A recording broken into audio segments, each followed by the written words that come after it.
Clap de fin des cafés scientifiques de l'année académique 2022-2023. Pour ce dernier numéro, 3 communications ont été exposées. D'abord, sur la promotion de la littérature béninoise d'expression allemande et pour une littérature africaine de langue allemande. Les communicateurs ont présenté à l'occasion quelques-uns de leurs ouvrages. Par rapport à mon roman, des Schultag, en français on pourrait dire Le jour de l'école, et aussi d'une nouvelle intitulée Amant le Sénégalais, en allemand, Amant des Sénégalaises, et qui traite du problème de la violence sur les citoyens d'une cité.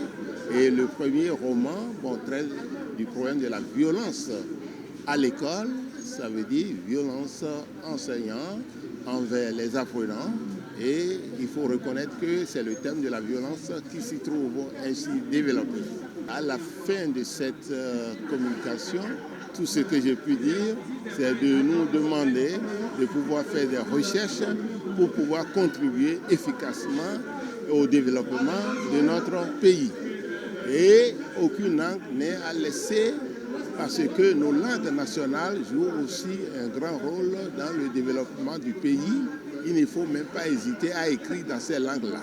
J'ai voulu aujourd'hui partager cette expérience avec les collègues et discuter d'un certain nombre de thématiques que j'essaie de véhiculer à travers mes romans. Vous avez vu dans le premier roman, on a discuté de la question de la démographie, un thème assez intéressant et assez actuel. Dans le deuxième roman, j'ai proposé un extrait portant sur la culture de souvenirs. Ce qu'on ignore souvent, c'est que nous avons une histoire commune aussi.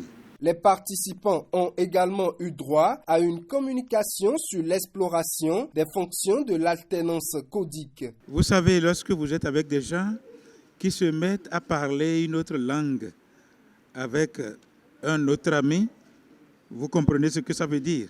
Ça veut dire qu'on vous exclut d'office de la conversation et ça nous amène à nous demander qu'est-ce que les gens disent devant nous lorsqu'ils switchent dans une autre langue. Et nous avons donc étudié un échantillon de 300 cas d'alternance codique dans les œuvres de Ngugi. Et nous avons découvert que la première fonction, c'est une fonction d'éducation. Éduquer les autres à la culture de l'écrivain. Une deuxième fonction, c'est une fonction de propagande politique. Troisième fonction, c'est parfois entre les gens de différentes ethnies pour s'insulter sans que les autres ne savent pas qu'on les insulte. C'est aussi parfois pour coder les actes de corruption et d'immoralité sexuelle et parfois pour menacer les gens.